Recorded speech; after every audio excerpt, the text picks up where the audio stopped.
Buenas tardes nuevamente, bienvenidos a la última sesión de esta primer jornada del Congreso Nacional de Abogados del Estado, Inversión y Desarrollo. En este panel vamos a conversar y escuchar a los expertos en conflicto de intereses y responsabilidad penal en organizaciones públicas de personas jurídicas. Doctor Guillermo Jorge Jacobucci, Pablo Tonelli, licenciada Alonso. Los presento más en detalle. Guillermo Jacobucci es abogado de la Universidad de Buenos Aires y doctor en Ciencias Jurídicas de la UCA, profesor adjunto por concurso en la Universidad de Buenos Aires, director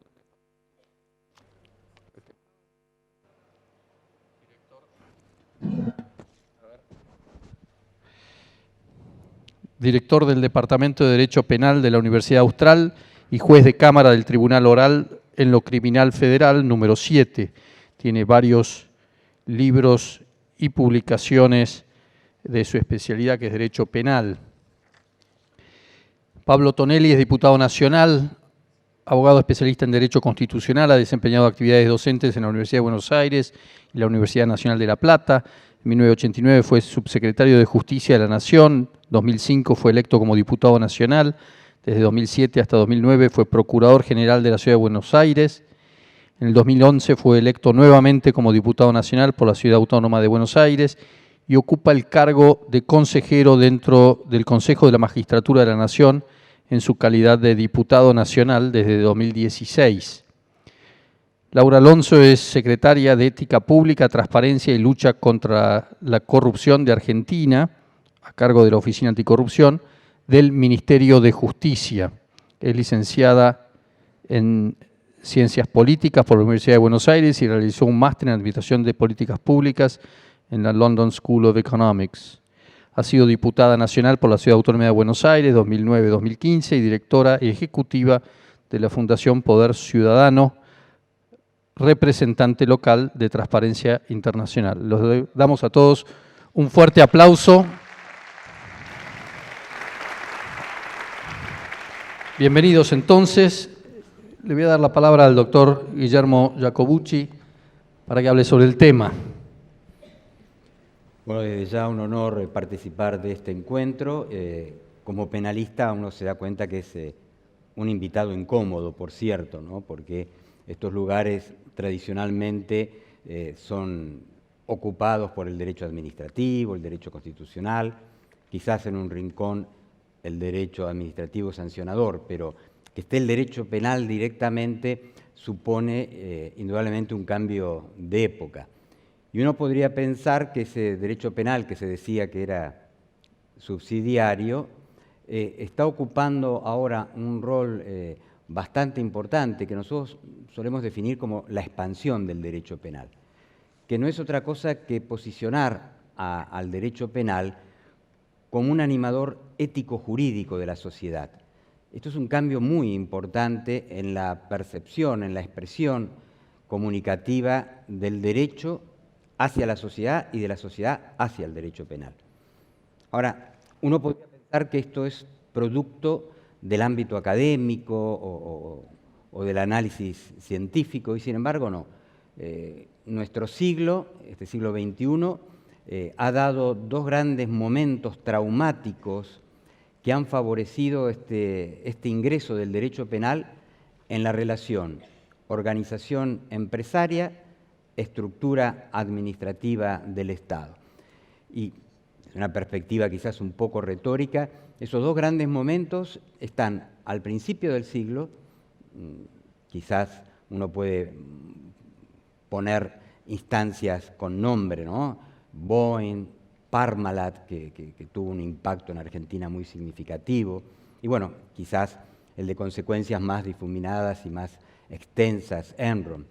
Y eso derivó en una reacción del Congreso de los Estados Unidos que se concretó en un acta que lleva el nombre de los senadores Sarbanes-Oxley. Y luego viene otro segundo momento traumático que todos recordamos como el caso Lehman, y produjo otra reacción del Congreso de los Estados Unidos, Dodd-Frank, que van marcando un nuevo tono en cuanto a la necesidad de responsabilizar las estructuras organizativas de la empresa, pero también va poniendo el acento en que algo falló.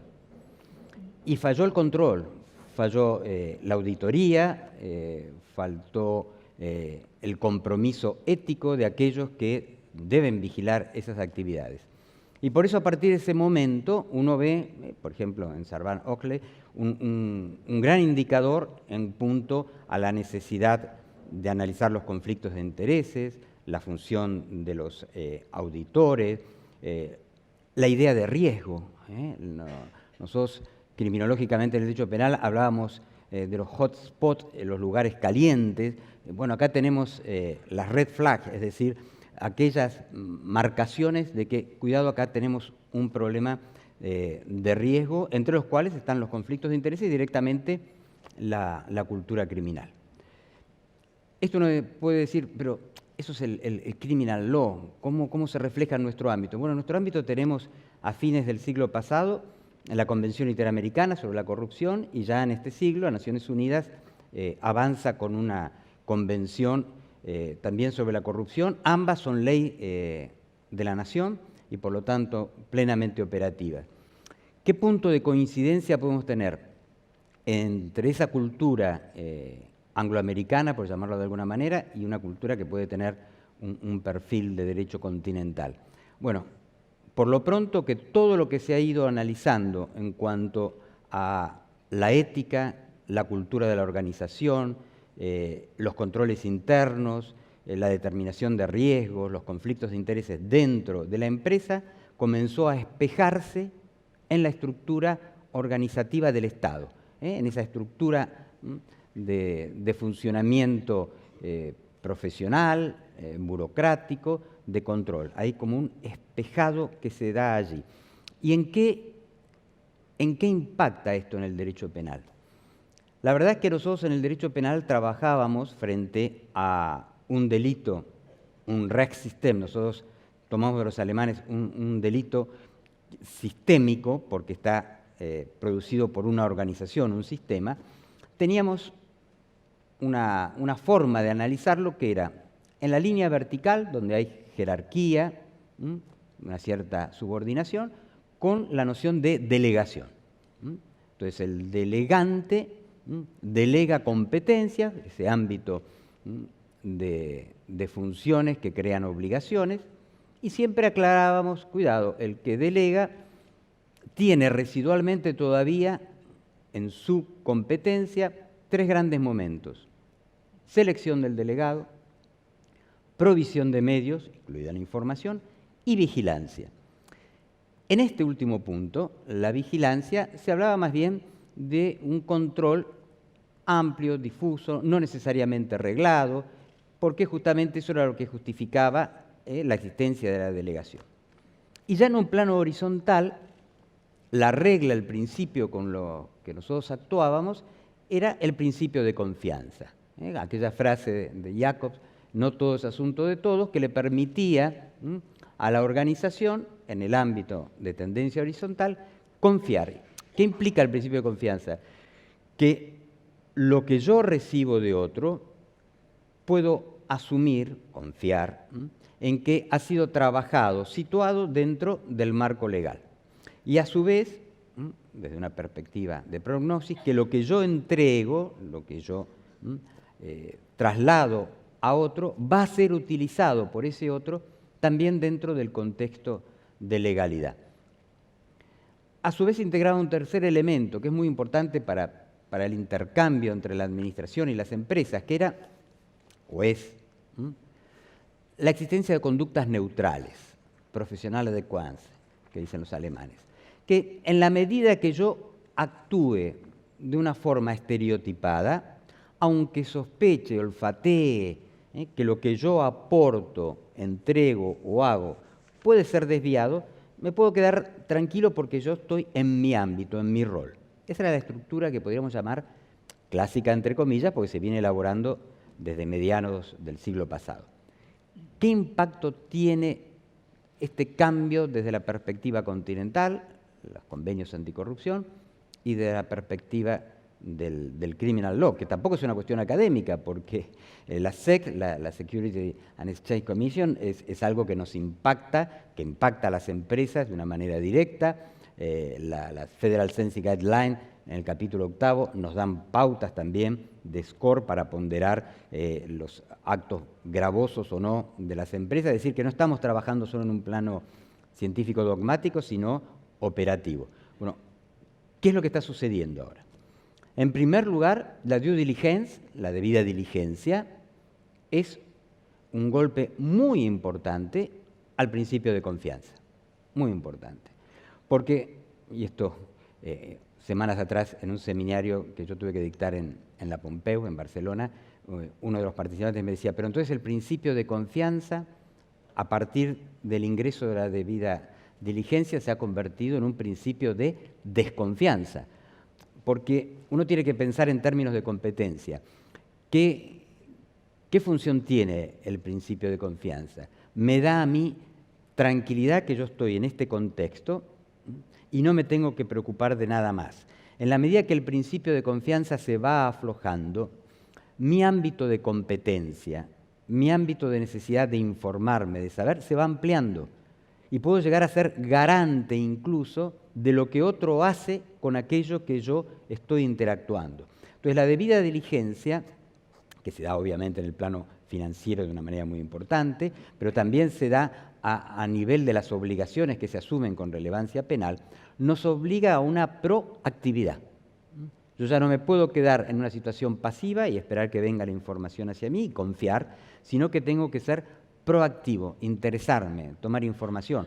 Información de aquel que tengo vis a vis, pero también saltar, por ejemplo, a los proveedores, a las filiales. Es decir, esto supone una ampliación muy importante. Y esto se da porque tanto el principio de confianza como la delegación o las conductas estereotipadas operan en lo que podríamos llamar el aspecto objetivo, la imputación objetiva, el actus reus del common law. Pero nosotros para imputar penalmente también necesitamos la mens rea, es decir, la culpabilidad, es decir, el dolo. Y claro, tradicionalmente, cuando hablábamos de dolo, hablábamos arquetípicamente de la intención. Y en segundo lugar, dolo eventual, la representación respecto de la cual no hago caso y sigo adelante, arriesgándome a la afectación del bien jurídico. Pues bien, a partir de este análisis tan intensivo entre las relaciones de las organizaciones empresarias y la estructura administrativa burocrática del Estado, la noción de dolo ha ido mutando desde una comprensión meramente psíquica, el dolo pareciera que debe ser verificado en la intención, el querer, el deseo, a un ámbito más normativizado. Hoy se suele decir que el dolo prácticamente no se prueba, el dolo se imputa, se atribuye, cierto que sobre la base de hechos probados, pero los hechos probados son el fundamento para que yo pueda imputar que ahí ha habido dolo. Y claro, esto ya supone un cambio de perspectiva, porque cuando yo hablo de dolo normativo, no digo conoció, trabajo con la idea de debió conocer, debió saber, no pudo no saber, tuvo que advertirlo. Es decir, que estamos trabajando en un plano deóntico, no psíquico. Y esto es muy importante, muy importante. Y tanto se ha avanzado en ese aspecto, que algo que sí, que es de propia matriz en el criminal law, ha sido asumido en el derecho continental, que es la ignorancia deliberada. El concepto de ignorancia deliberada, willful blindness, que es típico del ámbito angloamericano, nosotros no lo utilizábamos porque teníamos el dolo eventual. Sin embargo, en el ámbito continental, y en eso va a la cabeza el Supremo español y las audiencias españolas, comienzan a advertir que hay como una laguna de punibilidad que no cubre el dolo eventual. Entonces, dice, aquel que en este marco no quiso saber algo a lo que estaba obligado a conocer, lo vamos a tomar como que conoció. Es decir, procesalmente lo vamos a imputar como tal. y para no quedarme en honduras demasiado dogmáticas, cuando yo esto lo explico en el grado, voy al ejemplo. Messi. ¿Cómo hace la audiencia española, cómo hace la jurisdicción en general española para imputarle a Messi que ha evadido impuestos? Cuando Messi dice, mire, yo no tengo nada que ver, yo no estoy para esto, yo manejo otras cosas, yo me dedico a la pelota, pero el encargado es mi papá. Yo, la verdad, no conozco nada de la declaración de impuestos. Tome los 30 y pico de millones de euros y todo bien. La audiencia dice, mire, no, usted es responsable de esa evasión en términos penales y eso no se arregla con el pago de los 30 y pico de millones de euros. ¿Y qué argumento utiliza? No le dice, usted conoció, nosotros hemos probado que usted efectivamente firmó, sabía, evadía. No, le dice, usted debió saber, usted se tuvo que informar, usted tiene obligaciones de conocimiento y además, fíjese, usted lee estos contratos de sponsor, usted firma estos contratos de sponsor, ¿cómo no va a leer, informarse de aquellos que hacen a su relación de tipo tributaria? Y sobre esa base avanza la imputación contra Messi y le hace un agregado. ¿Por qué no nos conformamos con los 30 y pico de millones de euros y damos por cerrada la expectativa penal? Por un criterio que también se utiliza, que es comunicativo, de prevención general positiva. ¿Qué implica? Un carácter pedagógico. Entonces, con todas las letras, la jurisdicción española dice, no podríamos no hacerlo responsable a usted penalmente, le hace pena de prisión, aunque no vaya a prisión a cumplirla, porque si no sería antipedagógico, sería un escándalo comunicativo decirle al resto de los ciudadanos españoles que pueden llegar a ir a la cárcel y usted no. ¡Wow! Si esto lo viera Beccaria o lo viera Soler, diría, ¿cómo ha cambiado? Y efectivamente, en ese contexto estamos. Por eso, cuando se habla de conflicto de intereses y se conectan con el derecho penal, hay que estar atento a estos. Sí, se trasladan competencias, quedan competencias residuales. En la delegación hay un deber de vigilancia que se ha hecho más intensivo. ¿Rige el principio de confianza? Sí, rige el principio de confianza, pero muy limitado en nuestro tiempo. La debida diligencia nos obliga a ser proactivos, a recibir y reclamar información.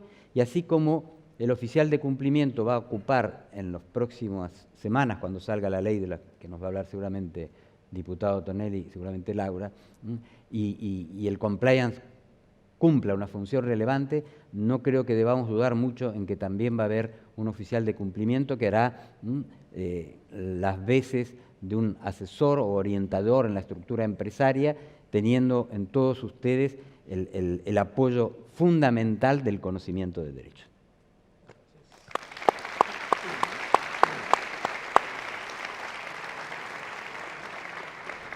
Muchas gracias. Esta herramienta que se ha ido agudizando no puede terminar en esto de la ignorancia deliberada en un abuso por parte del Estado de todo lo que uno debía conocer, porque una cosa es cuando uno maneja algunos contratos de sponsor y su propia declaración de impuestos, pero cuando uno maneja una empresa de 50.000 empleados, ¿dónde termina esa obligación de saber? Bien, para tranquilidad de todos, la ignorancia deliberada todavía no ha desembarcado con legitimación en el orden jurídico penal argentino. De hecho, cuando a mí me ha tocado actuar en la Cámara Federal de Casación Penal, yo la he rechazado. Pero sí es cierto que nosotros trabajamos con el dolo eventual y que el dolo eventual es una forma normativa de imputar. Y bueno, todos sabrán que en el ámbito penal económico de nuestro medio, nosotros no le decimos a un gerente de una mega empresa que está a cargo de la parte impositiva, aunque físicamente esté, es un caso real, pero bueno, no vamos a hacer menciones obviamente de las empresas, en Colombia, que él efectivamente no pudo saber de la evasión de IVA en Buenos Aires.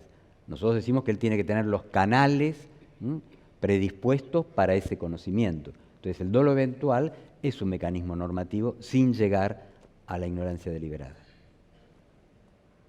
Doctor Pablo Tonelli. Muchísimas gracias. Los temas que nos han propuesto para este panel, que son la responsabilidad penal de personas jurídicas y el conflicto de intereses o la gestión de intereses, tienen que ver con dos temas muy relevantes, que son la corrupción y la transparencia. Temas respecto de los cuales creo que afortunadamente los argentinos nos hemos dado cuenta de lo importantes y trascendentes que son y de lo importante que es luchar contra la corrupción y favorecer la transparencia. En ese sentido, y para ser práctico y no teorizar, quiero referirme a dos proyectos de ley que están en este momento en tratamiento en el Congreso en muy distinto estadio de trámite. El primer proyecto es el de responsabilidad penal empresaria, que ya fue aprobado por la Cámara de Diputados, luego fue aprobado por el Senado con muchas modificaciones, consecuentemente ha vuelto a la Cámara de Diputados y todo indica que mañana lo vamos a dictaminar nuevamente en comisión y el miércoles, que hay pleno de la Cámara, seguramente quedará convertido en ley y habremos dado un gran paso hacia adelante. De modo que quiero reseñar brevemente el contenido de ese proyecto de ley. En primer lugar, reitero, es un proyecto de ley destinado a sancionar penalmente, a responsabilizar penalmente a personas jurídicas privadas, ya sean nacionales o extranjeras, y aún aquellas que tengan participación estatal, pero tiene que tratarse de personas jurídicas privadas. Los delitos por los cuales pueden ser responsabilizadas las personas jurídicas de acuerdo con el proyecto de ley son unos pocos delitos, no son todos ni son muchos, son unos pocos delitos. Concretamente, tal como está el proyecto, son el cohecho y el tráfico de influencias, ya sea nacional o internacional, las negociaciones incompatibles con el ejercicio de funciones públicas, la concusión, el enriquecimiento ilícito de funcionarios y los balances e informes falsos agravados. Es decir, son aquellos delitos que hacen a la corrupción. Esto generó algunas discusiones en la Cámara porque cuando lo tratamos por primera vez en diputados nos encontramos con posiciones extremas, desde aquellos que querían reducir más todavía los delitos por los cuales pueden ser responsabilizadas penalmente las personas jurídicas, hasta aquellos otros que querían hacerlas responsables de todos los delitos previstos en el Código Penal. Lamentablemente, en esa primera sanción de la Cámara de Diputados, y como que había que armonizar posiciones, el texto aprobado incluía todos los delitos del Código Penal, lo cual personalmente me parece un disparate, porque hay ciertos delitos que está claro que las personas jurídicas no pueden cometer, y además hay ciertos delitos para los cuales se requiere una cierta y determinada categoría, como la de ser funcionario público, o ser médico, o ser juez, que está claro que las personas jurídicas no pueden serlo. Por suerte eso fue corregido en el Senado y ahora estamos ante un proyecto de ley que sanciona a las personas jurídicas solo por unos pocos delitos, pero que son los que verdaderamente importa, por lo menos desde nuestro punto de vista, que son los vinculados con la corrupción.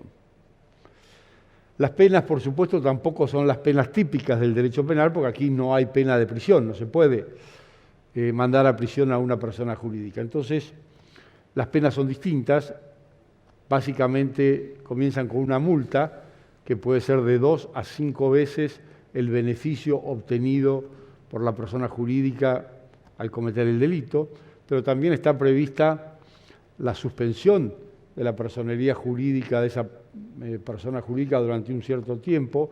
Se puede llegar hasta la cancelación directamente, o sea, la extinción de la persona jurídica cuando hubiera sido constituida al solo efecto de delinquir, y también se prevé la suspensión para participar en contrataciones estatales durante un cierto lapso.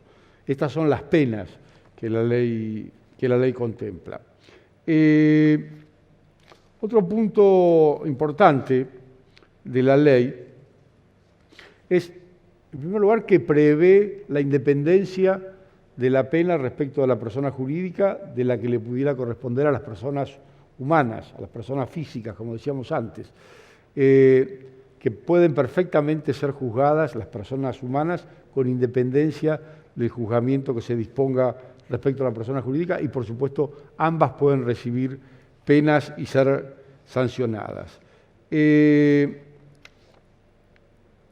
Tal vez los otros dos puntos más importantes del proyecto de ley que vamos a aprobar sean el referido al acuerdo de colaboración eficaz y el referido a los programas de integridad de las personas jurídicas. Respecto del primero, lo que la ley prevé y contempla es la posibilidad que efectivamente la persona jurídica celebre con el Ministerio Público. Algo pasa con el micrófono. ¿Ahí se escucha? Sí. Sea después autorizado y aprobado por el juez un acuerdo de colaboración eficaz que implique que esa persona jurídica le proporcione a quienes investigan, a los fiscales y en definitiva al juez, no hay caso con el micrófono, le proporcione información acerca de el ilícito de que se trate, las modalidades que se utilizaron, las personas que participaron y todo eso sea eficaz para resolver la investigación y para sancionar a los responsables. En este caso, si el acuerdo de colaboración eficaz celebrado entre la persona jurídica y el fiscal es aprobado por el juez y la colaboración resulta efectiva y realmente eficaz, entonces la persona jurídica puede obtener una atenuación, una morigeración en la pena que le corresponda. Y el segundo punto que me parece relevante es el del programa de integridad. La ley prevé que las personas jurídicas tengan programas de integridad, inclusive los hace obligatorios los programas de integridad para aquellas personas jurídicas que contraten con el Estado en contratos que por su monto o por su importancia deban ser aprobados por los ministros o por alguna autoridad superior a un ministro. En esos casos, el programa de integridad es obligatorio. En los casos en los que la persona jurídica no contrate por el Estado en ese tipo de obras, el programa de integridad es voluntario. El programa de integridad es, en esencia, un programa, un procedimiento que debería ser eficiente para permitir que la persona jurídica, sus directivos, adviertan que hay algo que no se está haciendo bien, que hay algo que puede significar la comisión de un delito antes de que el delito se consume y eso les permita a la propia persona jurídica y eventualmente al Estado evitar la comisión del delito. Más allá de la exigencia, en la medida en que el programa de integridad cumpla con ciertos requisitos y a pesar de la existencia de ese programa de identidad, los autores del ilícito hayan logrado igual su cometido, la ley prevé la posibilidad de que la persona jurídica también tenga una atenuación o morigeración en la pena. Para no extenderme, después, llegado el caso, si hay preguntas, podemos ir a algunos otros detalles. Quiero hablar del otro proyecto de ley, que es el de gestión de intereses. Este proyecto está en un estado mucho menos avanzado que el de responsabilidad penal empresaria, que, reitero, todo indica que va a ser sancionado de manera definitiva el próximo miércoles. El proyecto de gestión de intereses todavía está en la Comisión de Asuntos Constitucionales de la Cámara de Diputados, aún no ha recibido dictamen, esperamos poder hacerlo en lo que resta del año y aprobarlo en la Cámara de Diputados para que pase al Senado. La definición que la ley contiene acerca de la gestión de intereses, y la voy a leer textualmente, es toda actividad destinada a influir sobre el proceso de toma de decisiones de quien ejerce una función pública a favor de un interés propio o ajeno, sea de modo remunerado o gratuito, habitual u ocasional, planificado o incidental.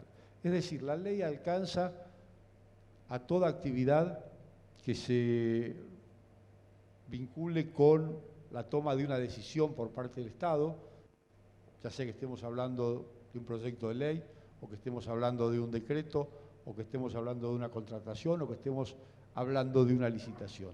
Cualquier actividad de alguien que lo haga de manera permanente y habitual, o ya sea que lo haga de una manera esporádica referido a ese caso concreto, que incluya estas características, es una gestión de intereses en los términos de la ley. Es lo que, en términos más generales, se conoce como actividad de lobbying, por derivación de esa actividad que se hizo conocida en el mundo por la regulación que los Estados Unidos hicieron de la actividad. El punto más interesante del proyecto de ley, al menos desde mi punto de vista, es que a diferencia de lo que sucede en muchos países, incluidos los Estados Unidos, y de lo que se proponía en muchos proyectos de ley que había en el Congreso o que hay todavía presentados por distintos diputados, es que este proyecto de ley no genera ninguna obligación para los ciudadanos particulares, ni pone el acento o la lupa o la mirada sobre los ciudadanos particulares, sino que lo hace sobre los funcionarios públicos. Porque quien tiene la obligación de llevar un registro de audiencias en el cual deben ser incluidas todas y cada una de las reuniones que ese funcionario público tenga y en las cuales alguien haga una gestión de intereses ante el funcionario, quien tiene la obligación de llevar el registro, de mantenerlo actualizado y de poner allí y hacer públicos todos los detalles de esa reunión, de esa gestión de intereses, es el funcionario público. Y digo esto porque hay otros proyectos en el Congreso en los cuales la obligación recae sobre el particular, que en primer lugar, para hacer la gestión, tiene que inscribirse previamente en un registro, ya sea que vaya a hacer gestiones de manera habitual o por única vez. Y tiene esa obligación de inscribirse en un registro, inclusive en algún caso se prevé hasta la exigencia de pagar ciertos derechos para inscribirse en ese registro. Yo personalmente no estoy de acuerdo con ese criterio y sí estoy de acuerdo con el criterio del proyecto de ley que tenemos en tratamiento en el Congreso. Porque quien tiene la obligación de ser transparente, quien tiene la obligación de dar cuenta cada vez que recibe una gestión de intereses, quien tiene la obligación de hacer público esto, es el funcionario y no el particular. No me parece que se justifique hacerle al particular cargar con esa tarea extra de tener que inscribirse en un registro y anotarse y cumplir ciertos trámites cuando quiera hablar con un funcionario para interesarlo en un determinado proyecto o en una determinada decisión, lo cual es de por sí absolutamente legítimo. De manera que, en primer lugar, me parece que ese es el mayor mérito de este proyecto, y el segundo es la sencillez, porque el proyecto básicamente contempla la obligación de todos los funcionarios de asentar en un registro esas gestiones de intereses que reciban. La autoridad de aplicación, de acuerdo con el proyecto de ley, sería la misma autoridad de aplicación de la Ley de Acceso a la Información Pública, que es otra ley de enorme trascendencia en relación con la transparencia, que sancionamos en el Congreso hace ya poco más de un año y que acaba de entrar en vigencia hace pocos días o semanas, al cumplirse efectivamente un año desde la sanción. De acuerdo con esa ley de acceso a la información pública, cada poder ejecutivo, poder legislativo, poder judicial, tiene que crear en su ámbito y regular una autoridad de aplicación que es la encargada de la aplicación de la Ley de Acceso a la Información Pública. Esa misma autoridad de aplicación de la Ley de Acceso a la Información Pública, si este proyecto de ley de gestión de intereses es aprobado, va a ser la que en cada poder vele por el cumplimiento por parte de los funcionarios de esa registración y, por supuesto, la permanente actualización de esa de esa registración. En definitiva, creo que es una ley sencilla, simple, pero que puede tener un gran efecto en esa búsqueda de transparencia en la que estamos empeñados y a la que tanta importancia por fin le estamos dando en la Argentina. Estos son básicamente los lineamientos de los dos proyectos. Con esto concluyo por ahora y por supuesto quedo a disposición para las preguntas que ustedes quieran hacer. Gracias. Muchas gracias. Muchas gracias. Laura Alonso. Gracias por la invitación al procurador, a Bernardo. Bueno, yo cambié todo lo que iba a decir, porque te olvidaste de un proyecto, que ahora lo voy a mencionar, pero voy a ir retomando algunas cosas. Tenemos que traer la doctrina de la ignorancia deliberada muy rápido al juicio de 11, doctor, porque no sabían lo que estaban obligados a saber, y eso es lo que están argumentando. Y estamos tratando de desarmar ese argumento en un juicio que yo creo que va a cambiar la historia de los juicios de delitos contra la administración en la Argentina, porque además es el primer juicio que tenemos de corrupción con víctimas, que están todos los días en todas las audiencias. Bueno, iba a cambiar, pero voy a decir algo muy importante que creo que se lo dije a Bernardo cuando se transformó, fue designado procurador. Hay mucho trabajo por hacer en el ámbito en el cual ustedes se desempeñan y es muy importante hacerlo, en términos de fortalecimiento, en términos de habilidades, de capacitación, de competencias, porque el trabajo que ustedes hacen es súper importante para el trabajo que a la Oficina Anticorrupción le toca hacer, ya sea en la detección de irregularidades de manera preventiva, en la detección de conductas, cuando digo irregularidades me refiero, por ejemplo, a un contrato diseñado de alguna forma, porque todos los expedientes pasan por ustedes, o la detección de alguna conducta o alguna vinculación entre un funcionario y una persona ajena a la administración. Hay mucha información que ustedes tienen, o que pueden tener, o que podrían llegar a tener, y que nosotros creemos que es muy importante aumentar el nivel de interacción con la oficina y la sinergia, y como hemos hecho todo este año, que trabajamos capacitando a los auditores internos en la detección de irregularidades o riesgos de corrupción, nos parece que y lo venimos conversando con Bernardo, es muy importante que lo podamos hacer también con ustedes. El Estado es muy débil y hay un montón de historias de por qué el Estado argentino es muy débil o perdió capacidades muy fuertemente para muchas cosas, para autocontrolarse, para controlar a otros, para contratar, pero también para defenderse. Es muy débil para defenderse. Es probablemente el actor más tonto, ultrajado de todos los actores institucionales que hay en la Argentina. Por más de que se diga que un juicio contra el Estado puede tener 20 o 30 años, hay un montón de otras situaciones antes de un juicio contra el Estado, de todo tipo de situaciones, que producen una lesión al propio erario público. Por eso yo creo que el trabajo que ustedes hacen es súper importante y que hay que, fundamentalmente, también en ustedes, fortalecer las prácticas éticas en el ejercicio de la función. Entonces yo venía pensando en los conflictos de intereses, no voy a hablar de la ley de responsabilidad penal porque ya lo explicaste bárbaro, pero sí de la ley que hoy está vigente, que es la Ley de Ética Pública, que es una ley del año 99, que tiene muchas debilidades, no tiene periodo de carencia, o sea que uno hoy trabaja en un lugar, mañana trabaja en otro, que ha sufrido una reforma en el año 2013 muy regresiva, pero que nos ha puesto en un doble desafío. El primero es aplicarla, a pesar de todas sus debilidades, y hacerla cumplir.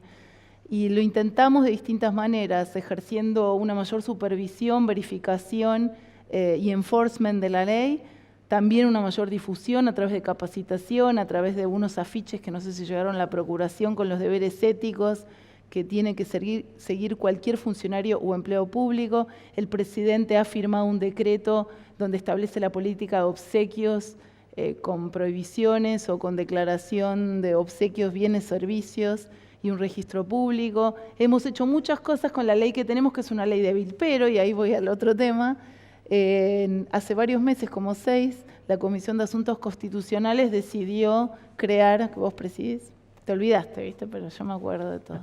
fuimos compañeros, así. Me tuvo que aguantar. En la comisión también, porque éramos compañeros en la comisión. Y que ellos crearon una subcomisión de diputados de todos los bloques, y cuando digo de todos los bloques, les digo desde el PRO hasta Diana Conti, que es un bloque en sí mismo, y venimos trabajando en la elaboración, lo que ya es a esta altura una nueva ley de integridad pública, ya ni siquiera es una ley de ética, vamos mucho más allá, es mucho más amplia. Hemos descubierto que nuestra ley actual tiene tantos agujeros que no hay técnica legislativa, pobrecita, que soporte una reforma, así que será reemplazada por una nueva ley de ética pública. Estamos trabajando contra el reloj para llegar con una propuesta de borrador en las próximas 2 semanas o menos, para terminar de cerrarlo, que incluye un organismo por poder, un nuevo estatus institucional para la Oficina Anticorrupción, un nuevo mecanismo de selección para el titular de la oficina. Yo debo ser la única estúpida que está en un organismo que lo reforma para irse, pero creo que habla de lo bien que estamos haciendo nuestro trabajo, que es normalizar las instituciones. Y vuelvo a porque esa ley va a ser muy importante, y va a ser importante que todos ustedes la conozcan. Y si bien no tenemos previsto en esa ley crear ni una red de enlaces de integridad, ni tener unidades de ética pública dentro de cada ministerio, creemos que tanto interactuar o sinergizar Oficina Anticorrupción, Procuración del Tesoro, Direcciones de Asuntos Jurídicos y unidades de auditoría interna puede generar un muy buen resultado, que es un trabajo que por lo menos a nivel más general venimos desarrollando. Yo creo que después de muchos años de arrasar con las instituciones, todos los debates que ha habido en estos últimos 2 años o en los últimos 15 nos ayudan a conocer las instituciones. Nadie sabía lo que era el Consejo de la Magistratura hasta que fueron y le metieron una bomba, entonces todos nos pusimos a hablar del Consejo de la Magistratura. Nadie sabía lo que era la Oficina Anticorrupción hasta que llegué yo y todo el mundo se enteró, con lo cual empezaron a darse cuenta que había que darle más competencias y más capacidades institucionales y eso está buenísimo. Nadie se acordaba que había una ley de ética pública y que tiene debilidades y hay que mejorarla. Y nadie se acordaba de la Procuración del Tesoro, con todo respeto, pero nadie sabe quién defiende al Estado y en qué momento se lo defiende y por qué hay que estar en los juicios y en los no juicios cuando hay acuerdos extrajudiciales o cuando hay un juicio nacional o internacional, quién defiende al Estado, cómo se hace, qué hace un director de asuntos jurídicos. Entonces hay mucho trabajo de fortalecimiento de la Procuración. Creo que esta fue la primera conversación que tuvimos. Después de hacerle una tomografía computada al pobre Bernardo de todos sus intereses en la Oficina Anticorrupción. Pero a partir de ahí, ya ahora todos hacemos tomografía computada de intereses. Vienen así pobres y se entregan en la oficina a los ministros, todo. No hay más. No tienen ni una baldosita no zafa ninguno. Y hablábamos de eso, de lo importante que es fortalecer la institución Procuración del Tesoro. Sinceramente lo creo que es el estatus propio también del procurador es muy importante en el ámbito institucional de la Argentina, en el ámbito del Poder Ejecutivo. Y nosotros de verdad estamos convencidos en que hay mucho trabajo por hacer y hacerlo juntos. Acá se mencionó 2 de las convenciones anticorrupción. La Argentina hoy está vicepresidiendo el mecanismo de seguimiento de la Convención Interamericana contra la Corrupción. El año que viene nos vamos a postular para la presidencia. No yo, la postulante va a ser una de las expertas de la Oficina Anticorrupción que hace muchos años trabaja, más de 10 en el organismo y ha participado como experta en la OEA.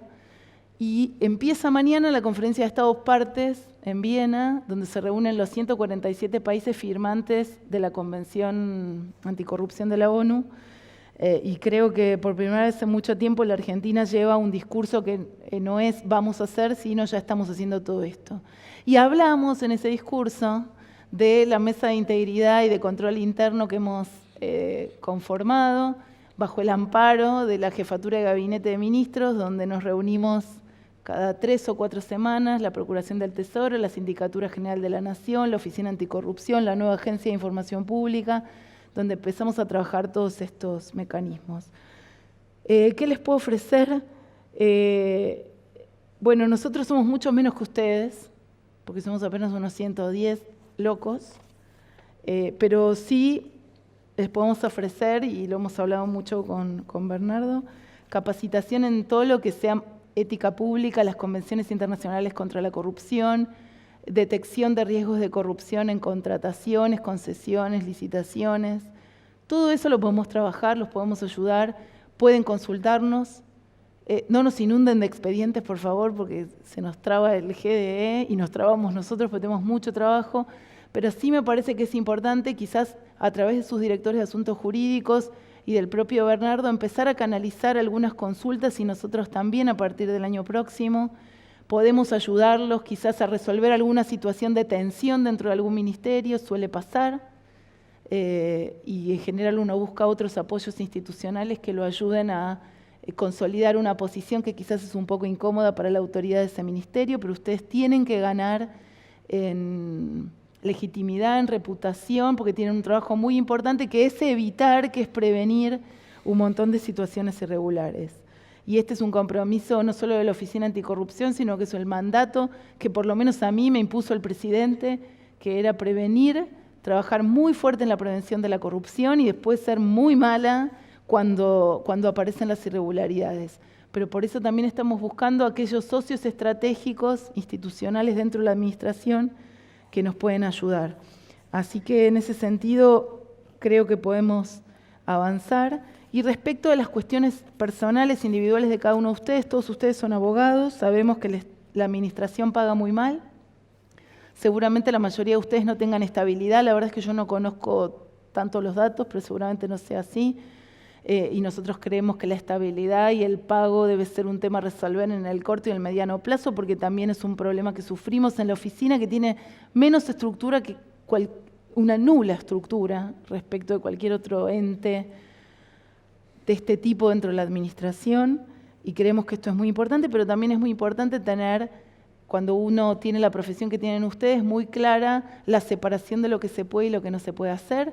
Así que en ese sentido también el Procurador nos ha pedido que trabajemos en una regulación que les vamos a proponer respecto de cómo separar la actividad privada que ustedes puedan llevar adelante, que la pueden hacer porque hoy es legal en la Argentina, de la que hacen en el nombre del Estado, que nos parece que es muy, muy importante avanzar en ese sentido para clarificar los términos, tanto en el caso de ustedes como abogados del Estado, y también estamos conversando respecto de estudios de abogados que son contratados para asesorar no solo en juicios, pero también en diseños institucionales en algunas áreas de la administración donde creemos que podría haber algún tipo de situación conflictiva. Así que eso lo vamos a trabajar en los próximos meses. Y me quedo acá porque si no hablo 50 horas y yo en 5 minutos me tengo que ir y no quiero estar, no me quiero ir muy mal educadamente. Bueno, gracias por la invitación. Muchas gracias. Muchas cosas importantes. Acá están entonces socios estratégicos dentro de la administración para coparticipar en ese esfuerzo anticorrupción. En un momento dado dijiste, pueden comunicarse con nosotros, manden los expedientes, pero no tanto. ¿Cómo podemos hacer, qué tip, algo hablábamos atrás, le podés dar para esos red flags? Digamos, ¿cuándo aparece algo que vale la pena enviarles a ustedes? Bueno, yo creo que tenemos que ver, pero siempre hay áreas de riesgo que son más altas. O sea que si quieren les digo las 3 o 4 que a nosotros nos parecen importantes. Todas las de contratación de infraestructura, ya, digamos, estamos dispuestos ahí porque ya estamos trabajando en todo lo que sea prevención. Incluso reportar, por supuesto que lo que tengan que reportar de irregularidad, denunciar en la oficina, anónimo, con identidad reservada, o en todo caso se verá a través del procurador de qué manera arbitrarlo. Lo pueden hacer también poniendo su firma, vengan y denuncien en la oficina. No es que no estoy diciendo... Nosotros tenemos 2 trabajos. Un trabajo es preventivo, entonces cómo detectar riesgos, capacitarse antes de que los hechos sucedan. Entonces si uno ve que una licitación puede tener, en vez de tener 10 renglones, tiene 3 y le llama la atención, bueno, hacer una consulta rápida a la oficina para que la oficina pueda hacer una recomendación a la autoridad y decirle por qué usted no desglosa más esta licitación o este pliego o no hace un diálogo competitivo o le sugerimos una publicidad del pliego para previa licitación, hacer alguna consulta pública o con potenciales proveedores, con el mercado, lo que fuere. Esa es la parte preventiva que es muy importante. Bueno, cuando el moco se cometió, no tanto el moco de ineficiencia o irregularidad más administrativa, sino que hay una irregularidad más seria en términos de delito contra la administración, ahí ya entra en formato de denuncia por la otra cara de la oficina, yo tengo como dos caras, que es la que se parece más a la que tiene las facultades concurrentes con la Fiscalía de Investigaciones Administrativas, donde por supuesto ustedes también saben que pueden acudir a cualquier fiscal, digamos, no es solo a la Oficina Anticorrupción. Pero sí me parece enfatizarles, aunque todo es igual y puede venir todo, no hay problema, la cuestión preventiva, porque yo creo que de los casos preventivos, sobre todo en la aplicación del decreto 202 del 2017, a ustedes les toca el 201 que firmó el presidente Macri, la casuística nos está sirviendo para generar nuevos mecanismos, nuevas resoluciones o alguna guía específica, y la verdad es que nosotros estamos muy orientados a generar una regulación, pero después sobre el caso, por ejemplo, con empresa de propiedad estatal, se nos plantean muchos casos interesantes que nos dan letra para ir resolviendo situaciones particulares que después derraman en reajustes de la regulación, ¿no? Entonces ahí sí trabajamos mucho sobre la base del caso, pero el caso, y sobre todo si se repite. Para nosotros el caso a nosotros nos lleva a una cuestión de orden sistémico. Ellos ven todo, porque el trabajo que tienen ellos, que es muy arduo, es que todos los expedientes pasan por las direcciones de asuntos jurídicos, además de los conflictos judiciales o extrajudiciales. Nosotros no pasa todo. Pero sí nuestro interés es holístico, es sistémico, es integral, por eso hablar de interacción. El problema de todas las administraciones y las burocracias es que no hablamos entre sí. Yo creo que además esto de ser exacerbado por la cultura se exacerbó adrede en los últimos años y lo que estamos tratando es de recuperar la confianza, la conversación interinstitucional y que no sea solo envío un papel y me saco encima un problema y se lo tire a otro. O sea, que sea, che, vengo con esto, encontremos una solución juntos a este problema porque ya vi que esto se repitió mucho.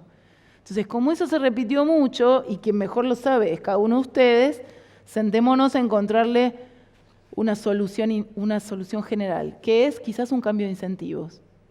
Quizás es, como nosotros estamos viendo ahora, una resolución en la Superintendencia de Servicios de Salud, serán de acceso público en una resolución de 1993 y se acabó el problema. Es re difícil poner eso, pero no, digo, en términos políticos, institucionales, pero es por ahí una cosa muy chiquitita. Y hasta hay veces que la autoridad ni se da cuenta la bomba que uno está plantando y después le estalla cuando fue tarde, y eso es lo bueno para la transparencia, que nadie se dé cuenta que uno está llegando y que finalmente lo termina haciendo. Pero las pequeñas reformitas, además de las leyes que son súper importantes, las pequeñitas hoy yo creo que están generando unos casos en transporte, por ejemplo, ellos ya han calculado un ahorro de más de 30.000 millones de pesos, solo por haber incorporado cláusulas de integridad y reporte en procesos de licitación. Es mucha plata, 30.000 millones de pesos. Mucha plata. Para los dos, Pablo o Laura, ¿hay otras leyes en el pipeline, digamos, que necesitan, que probablemente tengan que diseñar el año que viene? ¿Y cuáles son los titulares de esas leyes? Sí, tenemos muchas leyes. En lo inmediato, posiblemente la más importante sea la nueva ley de ética a la que se refirió Laura. Efectivamente, hace ya unos meses conformamos en la Comisión de Asuntos Constitucionales una subcomisión que está integrada por diputados de todos los bloques. La preside el diputado Fernando Sánchez de la Coalición Cívica y han trabajado muchísimo durante todo el año. Lo han hecho en colaboración y consulta con la Oficina Anticorrupción y con el resto de la comisión, y pronto vamos a tener una nueva ley de ética, creo yo, moderna, actual, eficiente y sobre todo posible de cumplir, y no como era la vieja ley 25.188 que tenía algunas, como esa Comisión Nacional de Ética que nunca se logró constituir, que nunca se logró organizar. Así que sí, tenemos tenemos muchos otros proyectos. Realmente en la agenda del Congreso hay en este momento mucho interés por los temas de transparencia, hay muchos proyectos de los diputados, hay proyectos vinculados a contrataciones, a licitaciones, En fin, hay realmente... Destaco el de ética pública porque ese es una especie de proyecto que va a dar un marco general para todo lo que es transparencia y lucha contra la corrupción, y porque lo vamos a tener listo dentro de muy poco. Lo otro, en fin, va a llevar un poco más de tiempo. Sí, el proyecto, yo ya te lo refraseo, de integridad pública, porque es una, yo creo que es la nave insignia de estos años, va a ser muy importante, es muy grande, sobre todo por todas las experiencias que hemos acumulado este año y medio. O sea, muchas de las cosas que nosotros, la ley no nos daba orientación y las tuvimos que, digamos, bucear por tratados internacionales o porque la ley efectivamente no te dice qué hacer, la vieja ley. La han estudiado especialistas de Estados Unidos, vinieron desesperados y dijeron, tienen que escribirla de nuevo, porque aparte no se entiende, una ley que no se entiende no se cumple. Entonces, en ese sentido yo creo que eso va a ser, yo creo que es una gran ley la que vamos a proponer. Pero después, a ver, y tomemos en cuenta esto, la Argentina tiene un atraso normativo de 20 años en esta materia que estamos hablando, de anticorrupción y de ética pública. Hay una comisión de reforma del Código Penal que está avanzando, que creemos que en unos meses va a tener listo el proyecto de reforma del Código integral. Tenemos que, dentro de ese código o separado, o como sea, el año que viene encarar una armonización de todos los regímenes de arrepentido que hay, porque hay una ley de arrepentido para lavado, una para corrupción, una para trata de personas y una para narco. O sea, cada delito tiene un arrepentido distinto, es un lío, nadie lo cumple, bueno, vamos a tener que armonizar. Porque además hay que generar incentivos claros. Y un poco la sensación que uno le da de haber trabajado la ley del arrepentido el año pasado es que hay cierto sector del sistema político y también un poco, con todo respeto, del mundo académico, que tiene una visión, desde mi punto de vista, muy del siglo XIX, y estos instrumentos, como usted decía, lo del Tribunal Supremo Español, que vienen de la cultura anglosajona, son en realidad los que hoy la gente reclama, porque todo el mundo conoce el FIFA Gate, porque el señor Blazer fue un tipo encubierto que arregló con el FBI y descubrió todo el chanchullo. Entonces todo el mundo entendió que hay que tener arrepentidos. Dos cosas más. Una ley que nos quedó pendiente y que también tenemos que trabajar es la de la extinción del dominio para recuperar activos del narco, de la corrupción y demás. El régimen de protección de testigos, denunciantes de buena fe y arrepentidos de todos los delitos complejos o de crimen organizado. Y después, personalmente, yo lo pongo como grandes títulos, no soy una experta, no está en nuestra agenda porque nos excede, y lo pongo. 2 o 3 temas distintos. Régimen disciplinario en la administración. 3 temas. Ley de administración financiera, yo creo que por lo menos hay que empezar a estudiarla, la reforma. No tengo una respuesta de hacia dónde debería ir, pero creo que en algunas cosas ayudó y en otras cosas atrasó. Y la ley de procedimientos administrativos, no sé, creo que le leí la mente al procurador, creo que también un poquito hay que mirarla, empezar a mirarla. Así que te dimos trabajo por 6 años. Muchísimo trabajo por delante. Una última pregunta, doctor Iacobucci. Si miramos al mundo, ¿qué legislación podría servirnos de faro? Algo hablamos de lo que es en el caso de Estados Unidos, pero ¿cuál recomendaría usted mirar con atención? La realidad es que la Unión Europea tiene buenas legislaciones que engloban el crimen organizado, porque en definitiva de lo que estamos hablando no es del crimen de la calle común, sino del crimen organizado, y allí las figuras especiales del arrepentido, el whistleblower, el compliance, son instrumentos que son muy eficaces y tenemos que adoptarlo claramente. Bueno, con eso Perdón, vamos. quiero Sí. agregar una cosa.